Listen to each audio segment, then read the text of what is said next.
आपका जो पहला क्वेश्चन है आज के इस सेशन का, क्वेश्चन नंबर 64, आपसे क्या पूछा जा रहा है? आपसे पूछा जा रहा है कि आधुनिक आवर्त सारणी में परमाणु संख्या 58 से 71 वाले तत्व को कहा जाता है। मैंने पीछे के सेशन में आपको बताया है कि आपके आवर्त सारणी में परमाणु संख्या 58 से 71 तक के जो भी तत्व हैं वो क्या कहलाते हैं? तो सर लेंथेनाइट कहलाते हैं। क्या कहलाते हैं? लेंथेनाइट। और परमाणु संख्या 89 से 103 तक के जो तत्व हैं वो क्या कहलाते हैं? एक्टिनाइट कहलाते हैं। क्या कहलाते हैं? एक्टिनाइट। और ये लेंथेनाइट और एक्टिनाइट किस ब्लॉक के एलिमेंट हैं? तो आप सभी कहेंगे कि सर ये एफ ब्लॉक के एलिमेंट है। किस ब्लॉक के एलिमेंट है सर? एफ ब्लॉक के एलिमेंट है। तो आपसे जो क्वेश्चन पूछा जा रहा है कि आधुनिक आवर्त सारणी में परमाणु संख्या 58 से 71 वाले तत्व को कहा जाता है, तो आप सभी कहेंगे लेंथेनाइट कहा जाता है। तो आपके इस क्वेश्चन का सही आंसर क्या हो जाएगा? ऑप्शन नंबर 3 हो जाएगा। मेरे मित्र, आपके ऑप्शन में एक्टिनाइट्स भी दिया हुआ था, तो 89 से 103 तक के जो तत्व हैं वो क्या कहलाते हैं? एक्टिनाइट्स कहलाते हैं। आप कहेंगे सर हमारे ऑप्शन में अक्रिय गैस भी दिया हुआ है, तो अक्रिय गैस आवर्त सारणी में कहाँ मिलेगा? अक्रिय गैस आवर्त सारणी में आपको वर्ग 18 में मिलेगा। किस वर्ग में मिलेगा? 18 वर्ग में मिलेगा। ध्यान में रखिएगा कि वर्ग 18 को हम लोग शून्य वर्ग भी कहते हैं। क्या कहते हैं? शून्य वर्ग भी कहते हैं। आप कहेंगे हमारे ऑप्शन में हैलोजन भी है। अब ये हैलोजन तत्व कहाँ मिलेंगे? तो भाई मेरे वर्ग 17 में मिलेगा। आप कहेंगे कौन कौन है सर? तो आपका जो फ्लोरीन है, क्लोरीन है, ब्रोमीन है, आयोडीन है, ये सब क्या है सर? हैलो ग्रुप एलिमेंट है। और ये आपको आपके आवर्त सारणी के वर्ग 17 में मिलेंगे। उम्मीद करते हैं आप समझ पाए होंगे। चलते हैं अगले क्वेश्चन की तरफ। आपका जो अगला क्वेश्चन है, क्वेश्चन नंबर 65, आपसे क्या पूछा जा रहा है? आपसे पूछा जा रहा है कि यदि किसी तत्व के नाभिक में 12 प्रोटॉन है तो यह समूह डैश से संबंधित होता है। मेरे मित्र ध्यान में रखेंगे, आपसे पूछा जा रहा है क्वेश्चन में कि तत्व के नाभिक में 12 प्रोटॉन है। कितना प्रोटॉन है? 12 प्रोटॉन है। तो ये आपके आवर्त सारणी में किस समूह में यानी कि किस वर्ग में पाया जाएगा? मेरे मित्र ध्यान में रखेंगे कि तत्व के नाभिक में 12 प्रोटॉन है। आपको मालूम है कि किसी भी तत्व का जो परमाणु संख्या होता है वो उसके नाभिक में उपस्थित प्रोटॉन की संख्या होता है। तो आप कहेंगे सर जिस तत्व की बात की जा रही है उसका परमाणु संख्या कितना है? 12। जिस तत्व की बात की जा रही है उसका परमाणु संख्या कितना है सर? 12। यहाँ पे प्रोटॉन की संख्या लिख लीजिए, ज़्यादा बेटर रहेगा। तो आप ये चीज़ तो समझ गए होंगे कि सर यहाँ पे किसकी बात की जा रही है? मैग्नीशियम की बात की जा रही है। क्यों? क्योंकि मैग्नीशियम की परमाणु संख्या कितनी होती है? 12 होती है। और आपसे पूछा जा रहा है कि मैग्नीशियम आवर्त सारणी के किस वर्ग में पाया जाएगा? तो मैंने आपको बताया था क्या कि किसी भी तत्व की जो संयोजकता होती है या किसी भी तत्व की जितनी संयोजकता होती है वो तत्व उसी वर्ग में पाया जाता है, वो तत्व उसी समूह में पाया जाता है। आप कहेंगे कि सर मैग्नीशियम का एटॉमिक नंबर है 12, जब हम इसका कक्षा के आधार पर इलेक्ट्रॉनिक कॉन्फ़िगरेशन लिखेंगे तो ये हो जाएगा 282, यानी कि मैग्नीशियम जो है 2 इलेक्ट्रॉन को लॉस कर देगा और किसी तत्व के द्वारा त्याग या ग्रहण की गई जो इलेक्ट्रॉन की संख्या होती है वो उसकी संयोजकता कहलाती है। और सर मैग्नीशियम की संयोजकता क्या होगी? 2 होगी। क्यों? क्योंकि मैग्नीशियम 2 इलेक्ट्रॉन का लॉस करके Mg2+ बना लेता है। तो भाई मेरे मैग्नीशियम की संयोजकता कितनी हो गई? 2। अभी जस्ट मैंने आपको बताया कि जिस तत्व की जितनी संयोजकता होती है वो तत्व आवर्त सारणी में उसी समूह में पाए जाते हैं। मतलब क्या कि मैग्नीशियम की संयोजकता 2 है तो ये आपके आवर्त सारणी के किस वर्ग में पाया जाएगा? तो सर ये वर्ग 2 में पाया जाएगा। किस में पाया जाएगा? वर्ग 2 में पाया जाएगा। तो ध्यान दीजिए, आपसे जो क्वेश्चन पूछा जा रहा है कि यदि किसी तत्व के नाभिक में 12 प्रोटॉन है तो यह समूह डैश से संबंधित होगा। आप कहेंगे समूह 2 से संबंधित होगा। तो आपके इस क्वेश्चन का सही आंसर सर ऑप्शन नंबर 1 हो जाएगा। क्या हो जाएगा? ऑप्शन नंबर 1 हो जाएगा। ध्यान दीजिए, अगर आपसे पूछ देता कि मैग्नीशियम किस आवर्त में पाया जाएगा, तब आप कैसे पता लगाते? तो ध्यान रखिएगा कि किसी परमाणु में जितना कक्षा होता है ना सर, वो उसी आवर्त में पाया जाता है। जैसे आप यहाँ पे देख रहे हैं कि मैग्नीशियम के पहले कक्षा में 2 इलेक्ट्रॉन भरा गया, दूसरे कक्षा में 8 इलेक्ट्रॉन और तीसरे कक्षा में 2 इलेक्ट्रॉन भरा गया। चूंकि इलेक्ट्रॉनिक कन्फिग्रेशन तो कक्षा के आधार पर इसी तरह से होता है, इसका मतलब ये हुआ कि मैग्नीशियम परमाणु में कितने कक्षा हैं? 3 कक्षा हैं। तो सर मैग्नीशियम आपका किस आवर्त में पाया जाएगा? तो तीसरा आवर्त में पाया जाएगा। 100% आप जा करके उल्टा लीजिए पीरियोडिक टेबल, आपका जो मैग्नीशियम है वो तीसरे आवर्त के वर्ग 2 में पाया जाएगा। उम्मीद करते हैं आप समझ पाए होंगे। चलते हैं अगले क्वेश्चन की तरफ। आपका जो अगला क्वेश्चन है, क्वेश्चन नंबर 66, आपसे क्या पूछा जा रहा है? आपसे पूछा जा रहा है कि भ्रूण एक विशेष तंतु की सहायता से मां के रक्त से पोषण प्राप्त करता है, इस तंतु को कहा जाता है। आप सभी कहेंगे सर गर्भनाल कहा जाता है। मैंने आपको कई बार बताया है। और गर्भनाल को हम लोग क्या कहते हैं? सर प्लेसेंटा कहते हैं। क्या कहते हैं? प्लेसेंटा। और यही गर्भनाल आपको कहीं कहीं पे नाल लिखा हुआ मिलता है। तो आपसे जो क्वेश्चन पूछा जा रहा है कि भ्रूण एक विशेष तंतु की सहायता से मां के रक्त से पोषण प्राप्त करता है, इस तंतु को कहा जाता है। तो आप सभी कहेंगे sir option number 2 is the right answer of this question. क्यों? क्योंकि आपके ऑप्शन 2 में ही क्या है? नाल है। तो आपकी इस क्वेश्चन का सही आंसर क्या हो जाएगा? ऑप्शन नंबर 2 हो जाएगा। ध्यान दीजिएगा, आप में से बहुत सारे ऐसे होंगे जो इस भ्रूण को नहीं समझ पा रहे होंगे। तो मेरे मित्र, भ्रूण को हम लोग क्या कहते हैं? जाइगोट कहते हैं। क्या कहते हैं? जाइगोट कहते हैं। और ये जाइगोट कब फॉर्म होता है? तो सर जब मेल गैमेट रिप्रोडक्शन के प्रोसेस के दौरान, जब मेल गैमेट और फीमेल गैमेट, मेल गैमेट और फीमेल गैमेट एक दूसरे के साथ डिफ्यूज होते हैं, एक दूसरे के साथ क्या होते हैं? डिफ्यूज होते हैं या निषेचित होते हैं, तो क्या फॉर्म करते हैं सर? भ्रूण फॉर्म करते हैं, जाइगोट फॉर्म करते हैं। और यही जाइगोट धीरे धीरे डेवलप होकर के क्या हो जाता है? न्यूबॉर्न बेबी के रूप में आ जाता है। और इस भ्रूण को मां के रक्त से जो पोषण मिलती है वो किसके सहारे मिलती है? तो सर गर्भनाल यानी कि प्लेसेंटा के सहारे मिलती है। उम्मीद करते हैं आप समझ पाए होंगे। चलते हैं अगले क्वेश्चन की तरफ। आपका जो अगला क्वेश्चन है, क्वेश्चन नंबर 67, आपसे क्या पूछा जा रहा है? आपसे पूछा जा रहा है कि जब सोडियम बाइकार्बोनेट को पीएच पेपर की पट्टी पर रखा जाता है तो पट्टी का रंग डैश होगा, हरा हो जाता है, परिवर्तित नहीं होता है, नीला हो जाता है, पीला हो जाता है। आप सभी कहेंगे सर परिवर्तित नहीं होता है। क्यों नहीं होता है? क्योंकि आपका जो सोडियम बाइकार्बोनेट है, जो आपका सोडियम बाइकार्बोनेट है, जिसका फॉर्मूला NaHCO3 होता है, ये एक प्रकार का सॉल्ट है। क्या है सर? एक प्रकार का लवण है। और लवण जो है वो पीएच के साथ किसी भी तरह का परिवर्तन नहीं करता है। तो आपकी इस क्वेश्चन का सही आंसर क्या होगा? ऑप्शन नंबर 2 हो जाएगा। मेरे मित्र ध्यान में रखेंगे कि सोडियम बाइकार्बोनेट को हम लोग बेकिंग सोडा के नाम से भी जानते हैं। किसके नाम से जानते हैं? बेकिंग सोडा के नाम से जानते हैं, या इसी को हम लोग खाने वाला सोडा भी कहते हैं। इसी को हम लोग खाने वाला सोडा भी कहते हैं। आप कहेंगे तो धोने वाला सोडा क्या होता है? तो धोने वाले सोडा को हम लोग धोवन सोडा कहते हैं। और इसका फॉर्मूला क्या होता है sir? Na2CO3 10H2O। Na2CO3 10H2O धोने वाले सोडा का फॉर्मूला होता है। कभी कभी आपके एग्जाम में ये भी पूछा जाता है कि धोवन सोडा का फॉर्मूला क्या होता है? तो आप कहेंगे Na2CO3 10H2O। बेकिंग सोडा खाने वाले सोडा का फॉर्मूला क्या होता है? तो NaHCO3। उम्मीद करते हैं आप समझ पाए होंगे। चलते हैं अगले क्वेश्चन की तरफ। आपका जो अगला क्वेश्चन है, क्वेश्चन नंबर 68, आपसे क्या पूछा जा रहा है? आपसे पूछा जा रहा है कि संपीड़नों का निर्माण उस स्थान पर होता है जहां वायु दाब उच्च होता है। तो आपकी इस क्वेश्चन का सही आंसर क्या हो जाएगा? ऑप्शन नंबर 4 हो जाएगा। बड़ा ही आसान सा सवाल था। चलते हैं अगले क्वेश्चन की तरफ। आपका जो अगला क्वेश्चन है, क्वेश्चन नंबर 69, आपसे क्या पूछा जा रहा है? आपसे पूछा जा रहा है कि असंतृप्त कार्बन यौगिक अत्यधिक काले धुएं के साथ डैश ज्वाला प्रदान करते हुए ऑक्सीजन में जलते हैं। पीली, लाल, कथई, नीली, क्या होगा इसका आंसर?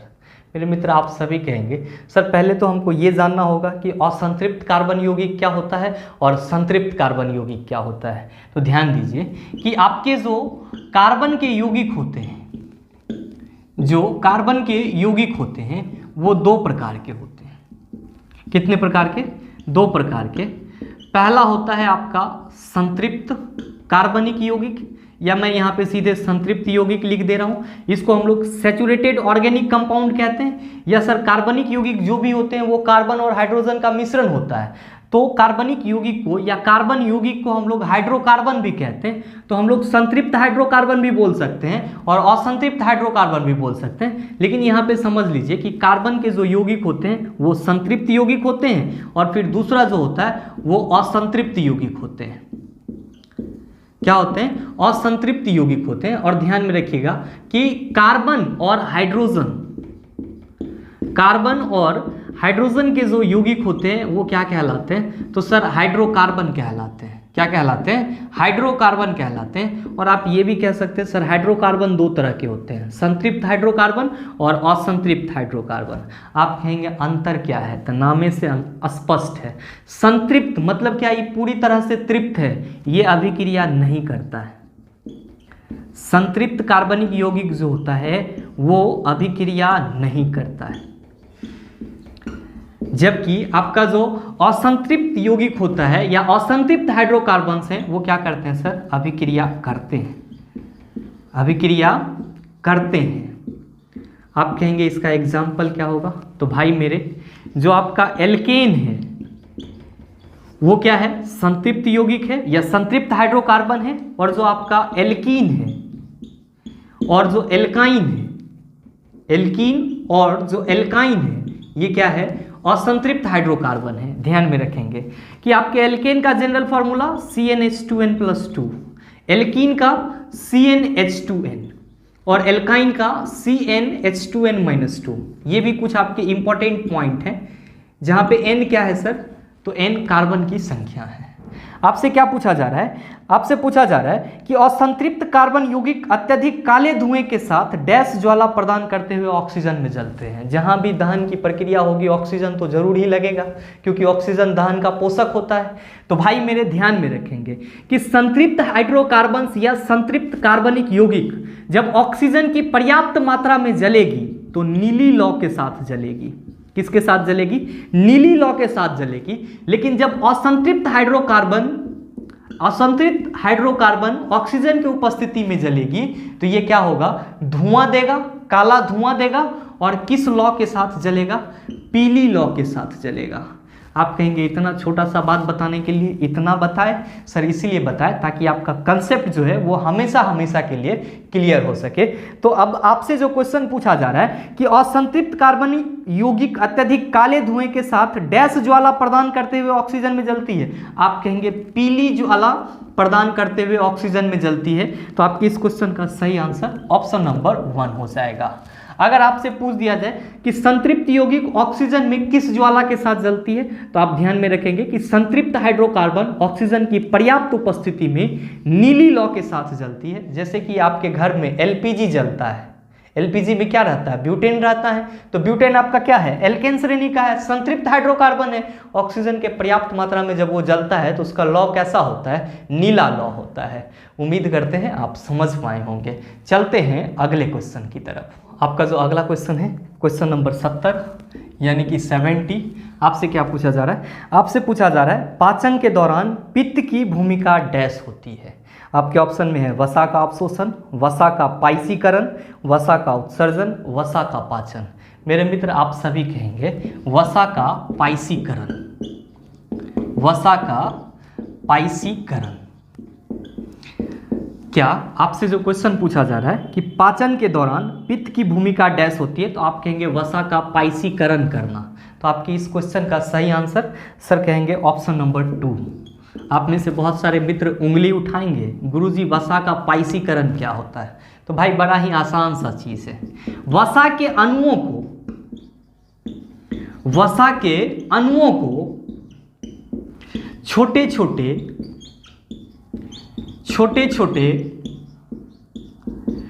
ग्लोब्यूल्स ग्लोब्यूल्स में यानी कि छोटे छोटे टुकड़े में तोड़ने की जो प्रक्रिया होती है, तोड़ने की जो प्रक्रिया होती है वो क्या कहलाता है? वसा का पाइसीकरण कहलाता है। और जनरली जो पित्त होता है वो क्या करता है? पाचन की क्रिया में वसा का पाइसीकरण करता है। तो आपकी इस क्वेश्चन का सही आंसर क्या हो जाएगा? ऑप्शन नंबर 2 हो जाएगा। उम्मीद करते हैं आप समझ पाए होंगे। चलते हैं अगले क्वेश्चन की तरफ। आपका जो अगला क्वेश्चन है, क्वेश्चन नंबर 71, क्या पूछा जा रहा है? आपसे पूछा जा रहा है कि एम सेल में अधिकतम कितने इलेक्ट्रॉन को समायोजित किया जा सकता है? भाई मेरे, इससे आसान सवाल और कुछ हो ही नहीं सकता। ध्यान में रखेंगे क्या कि परमाणु के कक्षा में अधिकतम इलेक्ट्रॉन कितना रहेगा? अधिकतम इलेक्ट्रॉन कितना रहेगा? तो आप कहेंगे 2n², जहां n क्या है? तो n कक्षा की संख्या है। n क्या है? कक्षा की संख्या है। आप कहेंगे अच्छा, अगर पहला कक्षा होगा तो 2 × 1 का स्क्वायर, पहला कक्षा में 2 इलेक्ट्रॉन रहेगा अधिकतम। अगर मेरा कक्षा संख्या 2 होगा तो दूसरा कक्षा में कितना रहेगा? तो 2 × 2 का स्क्वायर 8 रहेगा। तीसरा कक्षा में कितना रहेगा गुरुजी? तो 2 × 3 का स्क्वायर 18 रहेगा। चौथा कक्षा में कितना रहेगा गुरुजी? तो 2 × 4 का स्क्वायर 32 रहेगा। आप कहेंगे कि ये तो आप सीधे बताए कि पहला कक्षा में 2 इलेक्ट्रॉन रहेगा, दूसरा कक्षा में 8 इलेक्ट्रॉन रहेगा, तीसरा में 18, फार्मूला से निकाल दिए। हमसे पूछा जा रहा है कि एम सेल में अधिकतम कितने इलेक्ट्रॉन को समायोजित किया जा सकता है? भाई मेरे, मान ले कि ये एगो परमाणु है, एकरा बीच में नाभिक है, चारों ओर वृत्ताकार मार्ग है जिसको हम कक्षा बोलते हैं। परमाणु के पहले कक्षा को K से रिप्रेजेंट करते हैं, दूसरे को L से, तीसरे को M से, चौथे को N से, पांचवें को O से। तो आपसे जो पूछा गया है कि M सेल में कितने अधिकतम इलेक्ट्रॉन समायोजित हो सकते हैं, तो आपका M कैमा कक्षा है? आप कहेंगे तीसरा कक्षा है। अधिकतम इलेक्ट्रॉन कितना रहेगा? 18 रहेगा।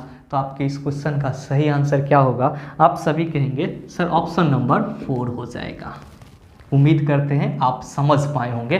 अब आपको अगर पूछ दे चौथा कक्षा N सेल में कितना रहेगा, L सेल में कितना रहेगा, तो आप सीधे समझ जाएंगे पहला कक्षा K, दूसरा कक्षा L, तीसरा कक्षा M और चौथा कक्षा क्या होता है? N। तो बड़ी आसानी से निकाल लेंगे कि किसी भी परमाणु के एक कक्षा में अधिकतम इलेक्ट्रॉन 2n² होता है। तो जितना कक्षा संख्या होगा उतना को आप स्क्वायर करके 2 से गुना कर दीजिएगा, आपका सही आंसर आ जाएगा। चलते हैं अगले क्वेश्चन की तरफ। आपका जो अगला क्वेश्चन है, क्वेश्चन नंबर 72, आपसे क्या पूछा जा रहा है?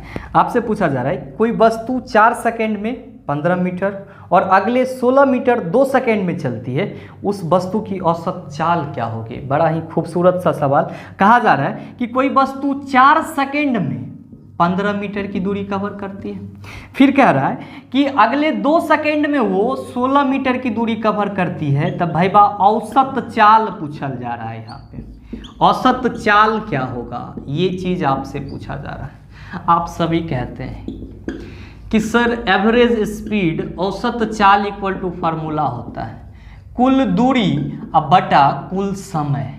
क्या होता है फार्मूला? कुल दूरी अब बटा कुल समय।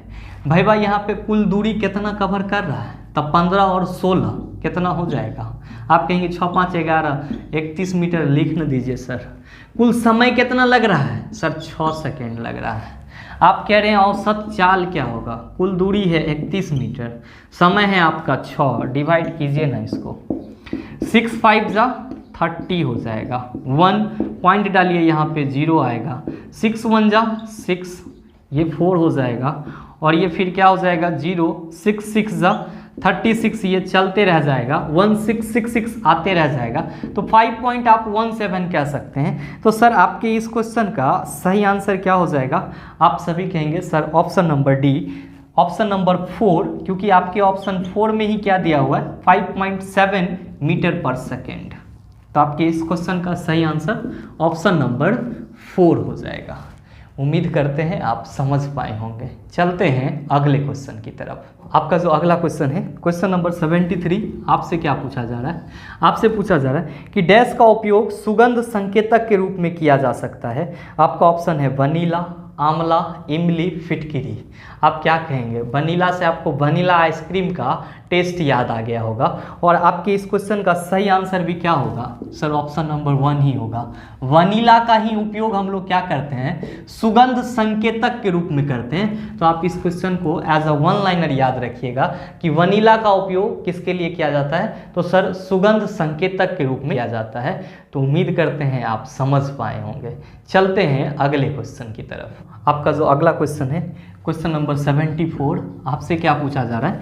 आपसे पूछा जा रहा है कि कौन सा तत्व समूह 17 से संबंधित नहीं है। ध्यान दीजिएगा, यहाँ पे हिंदी में लिखा हुआ है तो आप इसको सुधार लीजिएगा, लिख लीजिएगा समूह 17 से संबंधित नहीं है, यानी कि वर्ग 17 से संबंधित नहीं है। अभी हम आपको बताए हैं कि वर्ग 17 में कौन रहता है? हेलोजन रहता है। कौन रहता है? हेलोजन। भाई हेलोजन का एग्जाम्पल क्या है? तो आप कहेंगे sir fluorine, chlorine, bromine, iodine, ये सब क्या हैं? वर्ग 17 में पाए जाने वाले तत्व हैं, समूह 17 में पाए जाने वाले तत्व हैं। आपसे क्वेश्चन पूछा जा रहा है कि कौन सा तत्व समूह 17 से संबंधित नहीं है। पहले ऑप्शन में है क्लोरीन, तो भाई वह क्लोरीन तो हेलोजन है। आपके दूसरे ऑप्शन में है आर्गन। आर्गन आपके इस क्वेश्चन का सही आंसर है। आपके इस क्वेश्चन का सही आंसर क्या हो जाएगा? Option number 2। क्यों? क्योंकि आपका जो आर्गन है वो आपके वर्ग 18 में पाया जाता है। और आर्गन जो है वो क्या है सर? अक्रिय गैस है। क्या है? अक्रिय गैस है। आप कहेंगे बाकी का ऑप्शन नहीं देखे सीधे आंसर बता दिए, कैसे? तब भाई हम ही न बताए हैं, fluorine, chlorine, bromine, iodine, halogen है। तो आपके अगला ऑप्शन में क्लोरीन और ब्रोमीन है, तो देखो तो क्लोरीन और ब्रोमीन न लिख दिए हैं तो हेलोजन हो गया। तो आपकी इस क्वेश्चन का सही आंसर ऑप्शन नंबर 2। क्यों? क्योंकि आर्गन जो है वो क्या है? अक्रिय गैस है, नोबेल गैस है, इनर्ट गैस है, जो आपके वर्ग 18 में या आवर्त सारणी के शून्य वर्ग, 0 वर्ग में पाए जाते हैं। क्यों? क्योंकि वर्ग 18 को ही क्या कहा जाता है? शून्य वर्ग भी कहा जाता है। तो आप इस चीज़ को भी ध्यान में रखिएगा। उम्मीद करते हैं आप समझ पाए होंगे। चलते हैं अगले क्वेश्चन की तरफ। आपका जो अगला क्वेश्चन है, क्वेश्चन नंबर 75, क्या पूछा जा रहा है आपसे? आपसे पूछा जा रहा है कि पृथ्वी पर किसी वस्तु का द्रव्यमान 10 kg है। क्वेश्चन में कहा जा रहा है कि पृथ्वी पर कोनो वस्तु रखल है, ओकर द्रव्यमान कितना है? सर 10 kg है। कितना है? 10 kg। कहा जा रहा है कि पृथ्वी पर इसी वस्तु का भार क्या होगा? भार इक्वल टू व्हाट? भाई मेरे आप सबों को मालूम है कि किसी वस्तु का जो भार होता है, वेट होता है, वो क्या होता है सर? mg होता है। यानी कि वस्तु का द्रव्यमान और गुरुत्वीय त्वरण का गुणनफल क्या कहलाता है? वस्तु का भार कहलाता है, वेट कहलाता है। आप कहेंगे कि सर हमारे क्वेश्चन में द्रव्यमान दिया हुआ है और गुरुत्वीय त्वरण ना दिया हुआ है। तब भाई मेरे जब तक गुरुत्वीय त्वरण आपके क्वेश्चन में ना दिया हुआ रहता है, हम लोग क्या लेते हैं? 9.8 लेते हैं सर। तो आपके इस क्वेश्चन का सही आंसर क्या हो जाएगा? आप कहिएगा सर वस्तु का द्रव्यमान 10 है, गुरुत्वीय त्वरण 9.8 लेंगे, यहाँ से पॉइंट हटाएंगे तो नीचे आ जाएगा 10, ई और ई 10 और ई 10 कैंसिल, भार हो जाएगा 98 न्यूटन। तो आपके इस क्वेश्चन का सही आंसर क्या हो जाएगा? ऑप्शन नंबर 2 हो जाएगा। मेरे मित्र, उम्मीद करते हैं यहाँ तक के सारे क्वेश्चन को आप आसानी से समझ पाए होंगे।